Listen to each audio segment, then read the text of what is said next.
And now, after everything we've covered in the last few videos, all that's left to do is to actually sell your product.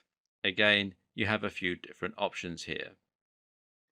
Of course, you can do this through your own website using a sales page or more likely an e-commerce store, which will turn your website into a shop.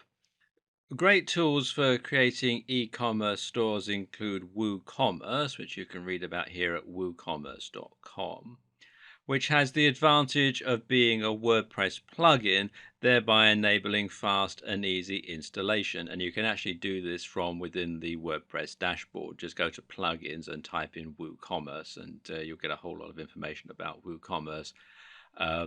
The WooCommerce actual plugin itself, and then there's lots of add-ons that you can get to improve on it as well. Then there's Magneto, which is magento.com, which is similar, but you need to create a separate standalone site. The advantage of this site, though, is that you can stock more items, up to 50,000 to be precise, but chances are that you won't be quite at this stage for a while. Or you might pick Shopify, which is shopify.com in most countries. In the UK, it's shopify.co.uk, and I think there are other regional variations as well. And this is hosted, meaning that you set up an account and then just link that to your website. And there are many more e-commerce platforms. If you just do a search in Google, you'll find lots of different ones, but these should provide you with most of what you need. If you have a small project and a prominent website with lots of traffic, this might be more than sufficient, and you may not need to get serious funding from angel investors. This is the easy win option. But if you're a little more ambitious, then you might want to approach a buyer, which will mean getting your product into stores. And here's how you do it. Step 1, do your research. If you approach retailers without doing any research first, you're only going to be wasting everyone's time, primarily your own. For starters, you need to know beforehand whether a company is even likely to carry products like yours. And for this, you need to research the kind of things that they sell and who their main shoppers are. A good way to find potential outlets is to search for products from your competitors and then see where they're being sold. Next, you should learn everything you can about these stores. Look at their retail guidelines and see if they have a product submissions page on their website. And Walmart, for instance, has step-by-step instructions right on their site.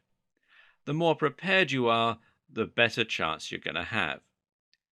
Step 2, know yourself. Likewise, you also need to know everything you can about your product and about your business model. When you present your proposal to retailers, you need to be able to show them why you're confident it will sell, who your target demographic is, and how much it can sell for, and how much profit the store's going to make.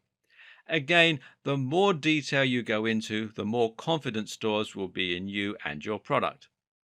Providing product samples is a good strategy if you can, and providing extra materials such as POS displays, point of sale, can help you to win extra brownie points.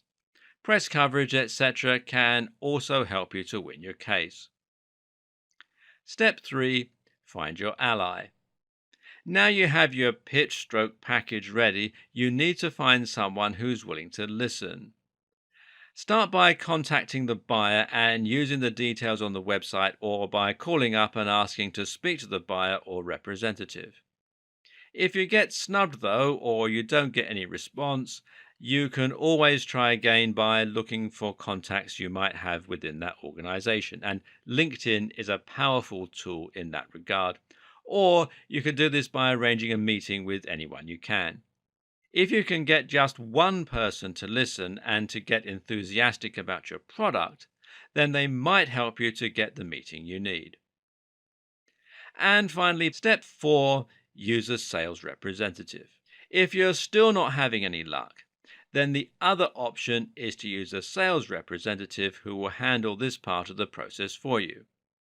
This costs money and you lose some control, but they have experience and contacts which can help them to get you noticed.